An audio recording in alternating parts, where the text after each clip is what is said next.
Hello, and welcome to my first impressions review of Rogue Empire, an isometric turn-based dungeon-crawling RPG with heavy roguelike influences from ancient domains of mystery.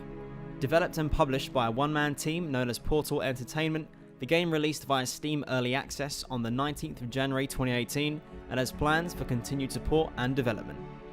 Now I have to come clean and say that these kind of games aren't something I really go for, not that I have anything against them, but they're just usually not my cup of tea.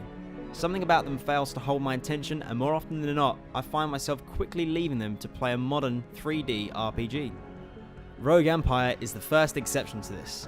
Leaving quickly certainly didn't happen, as I ended up sinking about 5 hours into the game, and that only got me just past the first boss.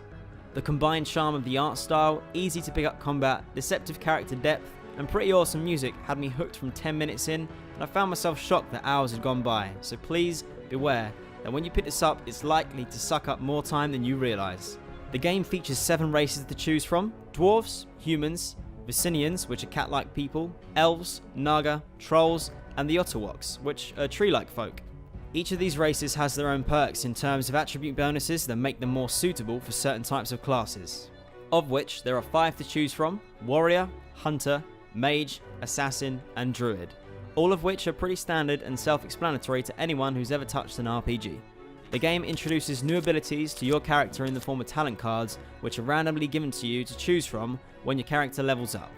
I quite like this delivery method, as each time you do level up and have talents to choose, it gives a real sense of excitement to see what's come your way to help strengthen your character, and in some ways reminds me of Hand of Fate. Of course, the game features loot and consumables just like all good RPGs do.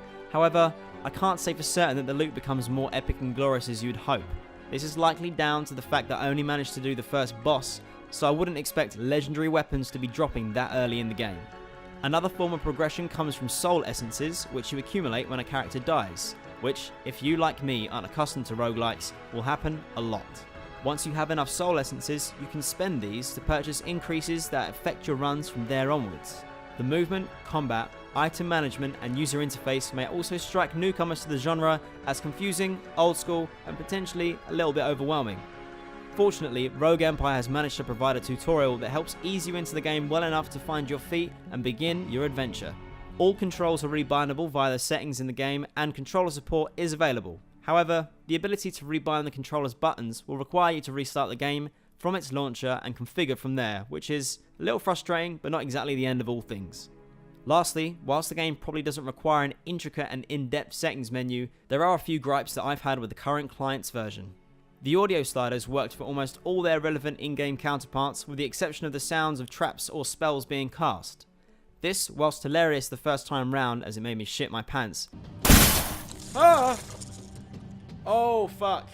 If it's gonna make that noise every time it randomly drops ice, I'm gonna shit myself. Became somewhat of a headache generating machine, and the only solution was to lower the game audio drastically, which sucked because it meant missing out on the awesome soundtrack. There also seemed to be no way of running the game in windowed mode with well-known resolution sizes. 1920 by 1080 was modified to 1824 by 1026, and I'm no game developer, but that strikes me as a weird caveat to have for using windowed mode. Whilst we're still on the subject of settings, I need to include a pretty cool feature which allows Twitch stream integration, providing the option for people in chat to influence whether good or bad events occur during your playthrough. Overall, I enjoyed my time with Rogue Empire and found myself pleasantly surprised and compelled to continue playing, to the point of forcing myself to take a break because I realised I hadn't eaten all day.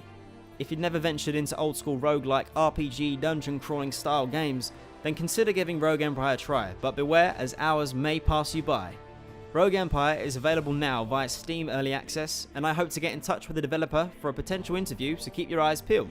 If you've enjoyed the video, consider giving it a like and subscribing, as I release new videos every Tuesday and Friday. And the best way to contact me is via the comment section below or Twitter @RedzyRussell. Thank you for watching, and I'll see you next time. Bye!